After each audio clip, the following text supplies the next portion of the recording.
Break के बाद एक बार फिर आपका स्वागत है।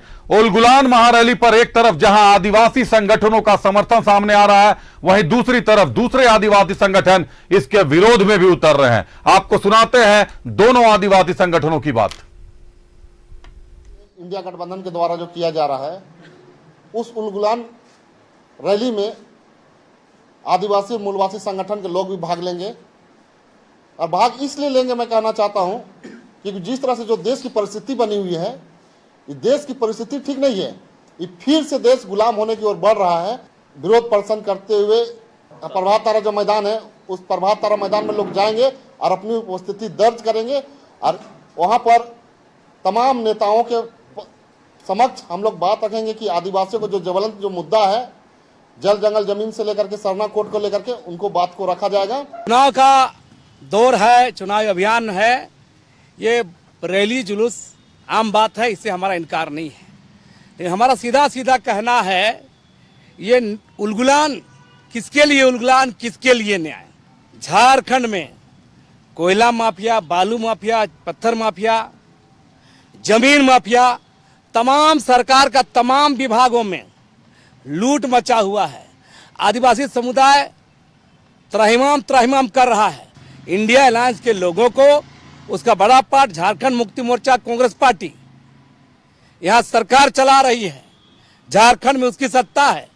तो मेरा कहना है कि उलगुलान और ये न्याय किसके लिए? तो दो समितियां, दो संगठन, दोनों का विरोध सामने आ रहा। रुक करते हैं, राकेश हमारे साथ जुड़े हुए हैं।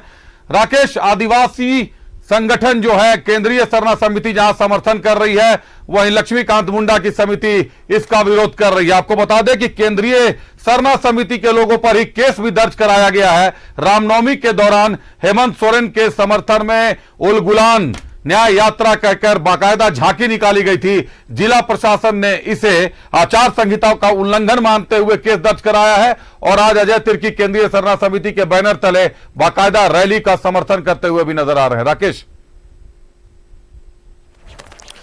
देखिए, अपने अपने तरीके से इस रैली को लेकर ये लोग अपना समर्थन भी दे रहे हैं एक तरफ, तो दूसरी तरफ विरोध भी है। और आपने देखा होगा कि रामनवमी के साथ साथ शहडोल में भी जो झांकियां निकली थी अभिषेक, उसमें इसी तरीके का प्रदर्शन किया गया था।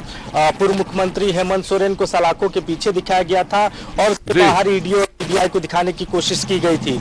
उस मामले में एफआईआर दर्ज हुआ। उस मामले में भी बीजेपी लगातार इस चुनाव आचार संहिता से जोड़कर देख रही थी।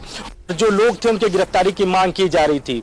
तो एक दल जरूर इस महारैली के साथ खड़ा नजर आ रहा अभिषेक, लेकिन दूसरी तरफ अगर आप देखें तो कई आदिवासी संगठन के लोग हैं, उनको लगता है कि ये जो रैली है ये पूरी तरीके से पॉलिटिकल रैली है और चुनाव से जोड़कर इस रैली को देखा जा रहा है।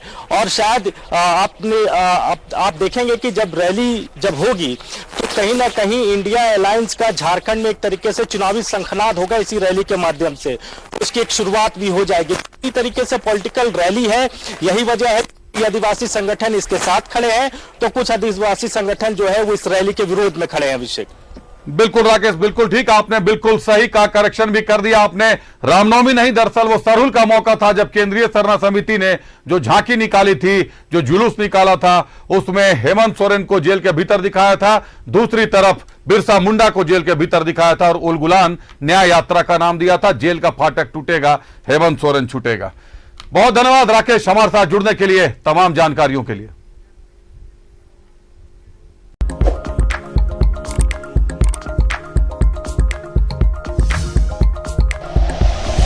Like and share videos, subscribe करें हमारा चैनल और प्रेस करें बेल आइकॉन। न्यूज़ 11 भारत, सच है तो दिखेगा।